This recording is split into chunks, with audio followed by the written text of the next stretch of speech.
Sabrina Johnson's appointment to the Inkster bench today will run until January 1st of next year. But in November, Johnson and James, who are both lifelong Inkster residents with strong community ties, will face off in the upcoming election. I have been an Inkster resident my entire life. My family has been in the city of Inkster since 1943, and so we have long-standing ties to the community. But this afternoon, Johnson was east of her community in Dearborn on stage in front of most of the judges in the state to be sworn in as interim chief judge of Inkster's 22nd District Court. I had served there before as a public defender, and so to continue that service is a great reward for me. I'm excited about the opportunity to work with the awesome staff in Inkster. Johnson will sit on the bench where Sylvia James was chief judge for more than 23 years, easily re-elected there time and again.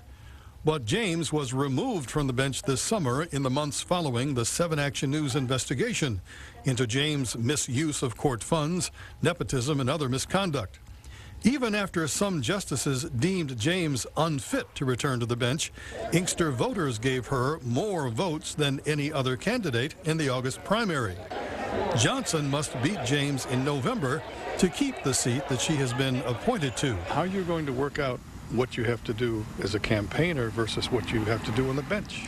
Well, you know, I worked full-time during the primary campaign. I'm used to doing 2 jobs. Sylvia James told us after the Supreme Court hearing in Lansing, she too wants voters to support her return to the bench. There is a good possibility that they will consider me as a candidate for another term because I have worked very, very hard. We have attempted to contact James through her attorney Sharon McPhail, and with a stop at her home last night, she has yet to respond to our requests for an interview. But of course, for both candidates, this is a very active campaign time for them both. It certainly is. Thank you, Bill.